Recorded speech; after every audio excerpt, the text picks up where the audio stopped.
Jyoti films and music की प्रस्तुति। जय गणेश मंगल करू विघ्न हरो गणनाथ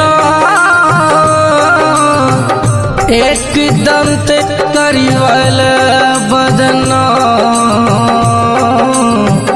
सिद्ध करो मोरे का।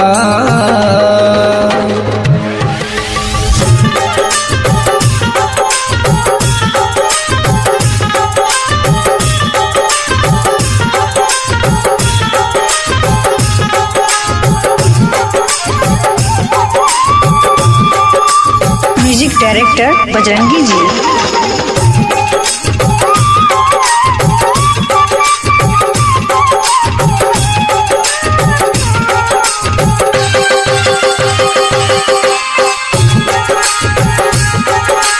गौरी के ललना ललना गौरी के ललना गणपति जी के आरती उतारू ना।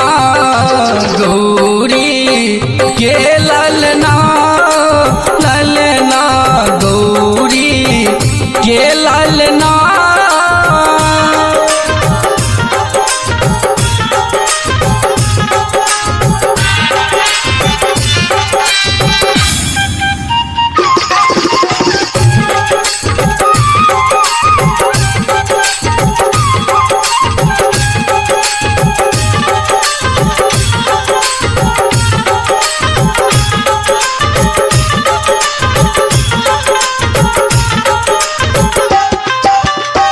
लड्डूवन के भोग दियोन संत करे सेवा। लड्डूवन के भोग दियोन संत करे सेवा। पान दियोन फूल दियोन और दियोन मेवा। पान दियोन फूल दियोन और दियोन मेवा। लड्डूवन के भोग दियोन संत करे सेवा। पान दियोन फूल दियोन और दियोन मेवा। गणपति जी मुस पर विराजत ना। गौरी के ललना ललना गौरी के ललना।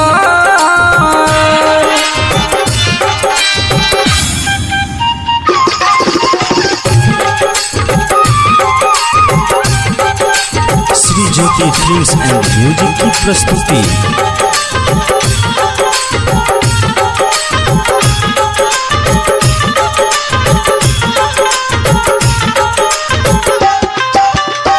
माता जिनक पार्वती पिता भोले दानी। माता जिनक पार्वती पिता भोले दानी। महिमा अपार जिनकर सबके यो जानी। महिमा अपार जिनकर सबके यो जानी।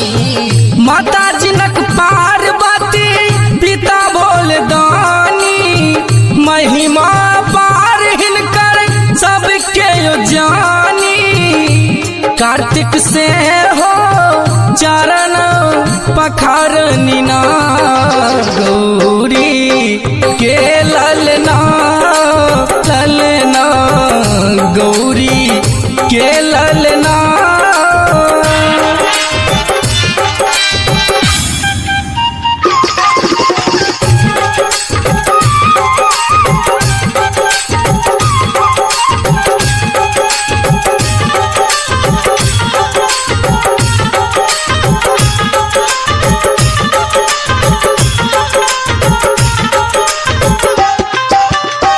अतिशय मोलक जटा के आनी। अतिशय मोलक जटा के आनी। सोना के सुराही में गंगा जल पानी। सोना के सुराही में गंगा जल पानी। अतिशय मोलक जटा के आनी। सोना के सुराही में गंगा जल जल पानी सब देवगण आरती उतारनी ना गौरी के ललना ललना गौरी के ललना गणपति जी के आरती उतारनी ना गौरी के ललना ललना गौरी के ललना। Shri Jyoti films and music की प्रस्तुति।